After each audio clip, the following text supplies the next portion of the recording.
who improves Zach the most this offseason, knowing that, some things can still happen here and there? It won't get reflected in their win total because they already won a lot of games. But I think the Oklahoma City Thunder are indisputably the biggest winner of the offseason. Again, they won a ton of games. They were the #1 seed last year. I'll bet they're going to be the favorites to be the #1 seed again. But their versatility in the playoffs went up a level, swapping out Josh Giddey and bringing in Alex Caruso, who shot 41% on threes last year and is an all-defense player. And Isaiah Hartenstein just brings a completely new dimension to their team. Helps him on the glass. He can play next to Chet Holmgren. Yeah. He's a great passer, and that fits with Chet. It just gives them different looks, different styles they didn't have last year. I think their ceiling got higher. Their playoff ceiling got higher. The Thunder are here now to try to win the whole damn thing. Well, when you said undisputed, Zach, Thank Shanae, you. yeah, Shanae, sir, Let me write down that word that Zach said real quick. Because did they acquire all-stars per se? Not necessarily. I believe the OKC Thunder and the Philadelphia 76ers are neck and neck. And I give the edge to Philly because they brought in all-stars. Yes, the Thunder, they solved their needs at the center position and also getting someone that is a competitive player in Alex Caruso. But the bigger need for a championship team potentially is adding Paul George, who fits seamlessly if you look at the way the offense and defense can go alongside Joel Embiid and Tyrese Maxey. That big three, you've got the center, you've got the wing, and you've got the point guard. And then on top of it, the one that I think people are sleeping on, Andre Drummond. Yeah. A lot of people are talking about, Joel Embiid has not been able to stay healthy throughout the postseason. Well, guess what? Getting a guy who is one of the leaders in rebounds over the course of his career is going to help withstand that storm. So I get it. Undisputed, indisputable, whatever word you use, Zach.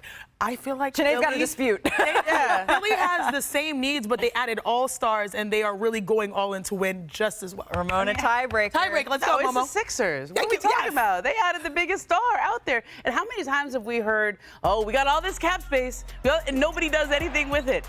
They used every single penny of their cap space to add stars and role players. Don't forget Caleb Martin. Don't forget, I like even Adem who they drafted. Finally, Joel Embiid has 2 backup big men now. Yeah. 2 backups there. So I love what the Sixers did here. They finally paid it off. And congratulations to Tyrese Maxey, who, I mean, that's a big thing for a young guy to do, to defer the big contract, to defer that big extension so your team can have the cap space. He bet on himself. It paid off for the team, and it paid off for him.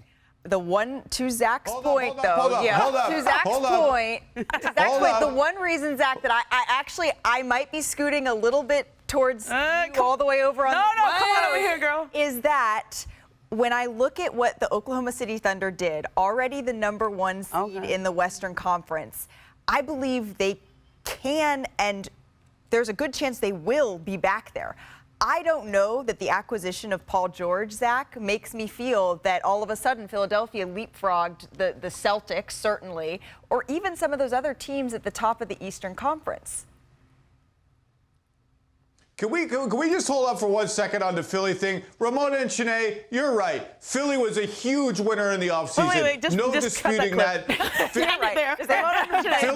Philly had a great offseason. But Shanae did the thing where she was like, well, people talk about how Joel Embiid is injured in the playoffs all the time, and then just went on to the next thing. No. People don't talk about how Joel Embiid is injured in the playoffs all the time. Joel Embiid is injured in the playoffs all the time. The Sixers still have not got out of the second round. They got him 2 backup big men now, so he doesn't have to play through injuries.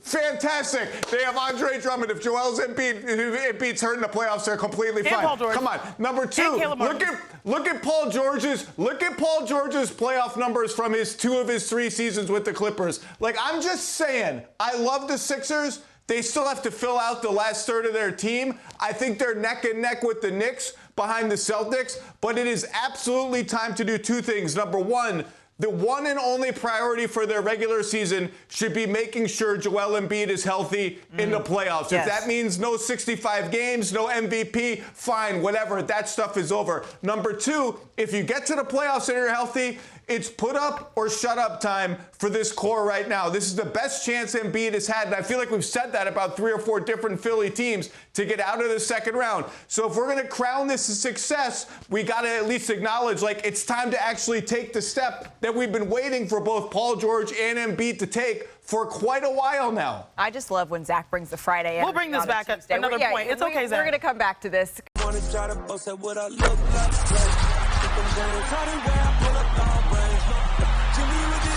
on fire. It's NBA,